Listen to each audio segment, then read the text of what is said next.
नमस्कार, कुंडली टीवी पर आपका स्वागत है। मैं हूं नरेश कुमार। दोस्तों, एक स्टडी है कि शेयर बाजार में 95% निवेशक अपना पैसा जो है वो गंवा देते हैं या उन्हें वहां से कमाई नहीं हो पाती। क्या कभी आपने सोचा है कि ऐसा क्यों होता है? ऐसा होता है जब आप मार्केट में सही समय पर एंट्री नहीं लेते या आपका शेयर को चुनने का समय या निवेश का समय आपका ठीक नहीं होता। कहने वाले कह सकते हैं, बाजार के जानकार या बाजार के जो एक्सपर्ट्स हैं वो कह सकते हैं कि फंडामेंटली गलत स्टॉक्स चुन लिए गए या फिर उस लेवल पे एंट्री ली गई जहां पर टेक्निकल सपोर्ट्स नहीं करते थे, या फिर सेक्टर गलत चुन लिया गया, या आपने पोर्टफोलियो को उस तरीके से मैनेज नहीं किया जिस तरीके से आपको मैनेज करना चाहिए था।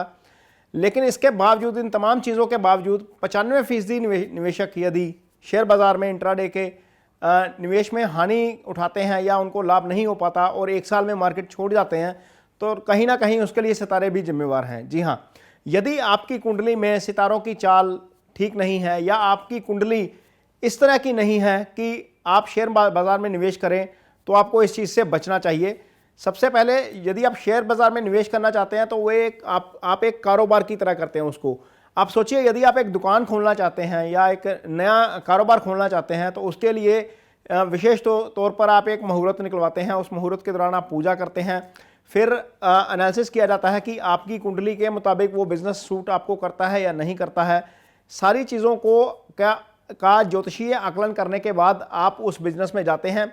फिर जो भी विधि विधान हैं हमारे शास्त्रों के, उसके मुताबिक पूजा होती है, फिर आप नया कारोबार शुरू करते हैं। लेकिन जब आप शेयर बाजार में एंट्री लेते हैं तो आप किसी से नहीं पूछते कि क्या करना चाहिए या क्या नहीं करना चाहिए। खास तौर पर छोटे निवेशक जो हैं वो सीधा ही किसी टिप के ऊपर जाते हैं। उनको मैसेज में या व्हाट्सएप पे एक मैसेज आता है कि फलां शेयर खरीद लीजिए, सीधा उसमें एंट्री लेते हैं और बाद में पता लगता है कि उसमें नुकसान हो गया। या किसी जानकार से टिप लेते हैं या कहीं पे पढ़ लेते हैं, फिर एंट्री कर लेते हैं। ये नहीं देखते हैं कि आपकी कुंडली में वो सेक्टर आपको जो है वो सूट करता है या नहीं करता। क्या आपकी कुंडली आज आपको सूट करती है या नहीं करती? क्या आपकी कुंडली में आज जो स्टार चल रहा है, चंद्रमा जिस नक्षत्र में आज चल रहे हैं, आपकी कुंडली में तारा चक्र में वो फेवरेबल है या नहीं है? तो इन तमाम चीज़ों का आकलन किए बिना जब निवेश किया जाता है तो नतीजे ऐसे आते हैं कि 95% जो निवेशक हैं वो पैसा अपना गवा बैठते हैं, उनकी गाड़ी कमाई होती है।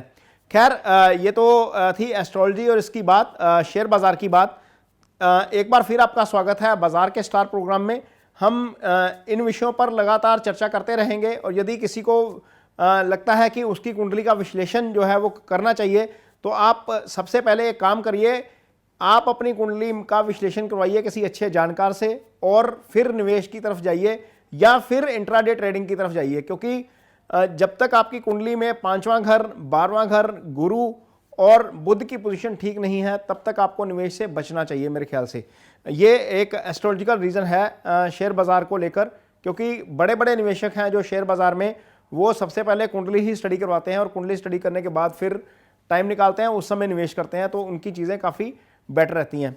तो चलिए शुरू करते हैं इस हफ्ते का बाजार का स्टार। लेकिन उससे पहले बात करेंगे, पिछले हफ्ते कुंडली टीवी ने बाजार के स्टार कार्यक्रम में जो गणना दी थी वो कैसी रही है, ये देखते हैं।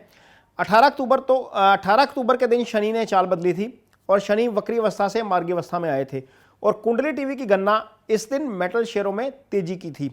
अब जरा 18 अक्टूबर को बॉम्बे स्टॉक एक्सचेंज का मेटल इंडेक्स देखिए। ये 18 अक्टूबर को 4.31% चढ़कर बंद हुआ। मेटल्स में भी खास तौर पर हमारी गणना थी स्टील शेयरों पर और हमने बताया था कि स्टील शेयरों में तेजी रहेगी। 18 अक्टूबर के दिन टाटा स्टील का शेयर 2.63% ऊपर था, जबकि JSW steel 3.31%, steel authority of India यानी कि सेल का शेयर 3.86% तेजी के साथ बंद हुआ था। इसी प्रकार 19 अक्टूबर को हमारी गणना बाजार में तेजी की थी, लेकिन बाजार उस दिन फ्लैट बंद हुए और नेगेटिव में थे और सेंसेक्स में मामूली गिरावट देखी गई। 20 अक्टूबर को हमने गणना की थी कि प्रॉफिट बुकिंग हो सकती है बाजार में और सौदे संभल कर करने चाहिए और हमने ये सलाह भी दी थी और 20 अक्टूबर को हमारी गणना बिल्कुल सटीक साबित हुई और सेंसेक्स और निफ्टी 20 अक्टूबर को गिरकर बंद हुए। इसी प्रकार 21 अक्टूबर को हमने चंद्रमा के केतु के नक्षत्र में रहने के कारण बाजार की धारणा नेगेटिव बताई थी और 21 अक्टूबर को बाजार नेगेटिव रहा और अंत में सेंसेक्स निफ्टी गिरकर बंद हुए। 22 अक्टूबर को कुंडली टीवी की गणना रियल एस्टेट शेयरों में तेजी की थी और 22 अक्टूबर को निफ्टी का रियल एस्टेट इंडेक्स देखिए, ये 2.56% ऊपर बंद हुआ था। तो चलिए अब देखते हैं कि अगले हफ्ते जो है वो शेयर बाजार की चाल सितारों के लिहाज से किस तरह रहेगी। शुक्रवार को जब बाजार बंद हुआ है तो उसके बाद एस्ट्रो साइकिल के लिहाज से बड़ी घटना सूर्य के नक्षत्र परिवर्तन की हुई है। सूर्य रविवार सुबह 6:24 पर राहु के आर्द्रा नक्षत्र में प्रवेश कर गए हैं और अब 6 नवंबर तक यहीं रहेंगे। और सूर्य का राहु के नक्षत्र में प्रवेश करना उन तमाम कंपनियों के लिए अच्छा नहीं है जिनका संबंध सरकार के साथ है, यानी पब्लिक सेक्टर के शेयरों में अगले 12 दिन सबल कर चलने का समय है और इनमें उतार चढ़ाव बना रहेगा। खैर, सोमवार को जब बाजार खुलेगा तो 3 ग्रह मंगल के नक्षत्र में गोचर कर रहे होंगे।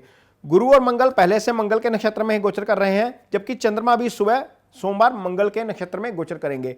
मंगल ज्योतिष में पराक्रम के कारक ग्रह हैं और तांबे के कारक ग्रह भी हैं। इसके साथ ही रियल एस्टेट और रेस्टोरेंट का बिजनेस जो है वो भी मंगल से देखा जाता है। चंद्र, मंगल और गुरु तीनों ही आपस में मित्र भाव रखते हैं, लिहाजा 3 ग्रहों का मंगल के नक्षत्र में गोचर करना एक लिहाज से बाजार के लिए अच्छा है। सोमवार यानी 25 अक्टूबर के दिन हम बाजार में अच्छी रिकवरी की उम्मीद कर सकते हैं। हालांकि मंगलवार के दिन चंद्रमा के राहु के आर्द्रा नक्षत्र में रहने के कारण बाजार विदेशी प्रभाव में आ जाएंगे, जिससे निवेशक थोड़ा परेशान रहेंगे। राहु का काम कंफ्यूजन पैदा करना है, लिहाजा धारणा जो है वो निवेशकों की पकड़ में नहीं आएगी। मंगलवार को इंट्राडे के सौदे संभल कर करने चाहिए क्योंकि बाजार में उतार चढ़ाव बना रह सकता है। बुधवार यानी 27 अक्टूबर को चंद्रमा बाजार खुलने से पहले ही गुरु के पुनर्वसु नक्षत्र में आ जाएंगे, जिससे बाजार में तेजी की धारणा बन सकती है। और मंगलवार के दिन समझदारी के साथ सौदे बनाने वाले निवेशकों को बुधवार को अच्छे रिटर्न जो है वो मिल सकते हैं। गुरुवार को चंद्रमा कर्क राशि में रहेंगे और शनि के पुष्य नक्षत्र में रहेंगे। चंद्रमा जब इस राशि में होते हैं तो निवेशकों के मन को प्रभावित करते हैं, क्योंकि यह चंद्रमा की अपनी राशि है और निवेशक इस दौरान जल्दबाजी के सौदे कर सकते हैं और इसी बात का ध्यान रखने की जरूरत होगी। हालांकि शनि के नक्षत्र में रहने के कारण बाजार की गति थोड़ी सी सुस्त नजर आ सकती है, लेकिन मेटल शेयरों पर गुरुवार को खास फोकस बनेगा। लिहाजा गुरुवार को मेटल में पोजीशन बनाना फायदे का सौदा हो सकता है, क्योंकि कारोबार के कारक ग्रह बुध इसी शाम मंगल के मृगशा नक्षत्र में प्रवेश करेंगे और इसका असर शुक्रवार को 29 अक्टूबर के कारोबारी सत्र के दौरान देखने को मिलेगा। बाजार में कॉपर के शेयरों में तेजी की धारणा बन सकती है। तो ये तो था अगले हफ्ते का बाजार का स्टार कार्यक्रम। यह कार्यक्रम आपको कैसा लगता है, कमेंट करके अपनी राय हमें ज़रूर दीजिए। इस कार्यक्रम का मकसद आपको सिर्फ बाजार की जो चाल है वो सितारों के हिसाब से बताना है।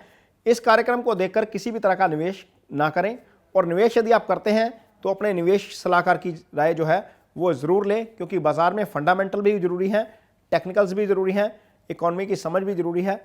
लेकिन उसके साथ यदि आपके स्टार अच्छे हो जाएं और आपको सितारों की समझ हो जाए कि किस समय पर निवेश करना है, किस समय पर नहीं करना, तो आपका पोर्टफोलियो निश्चित तौर पर प्रॉफिट की तरफ जाएगा।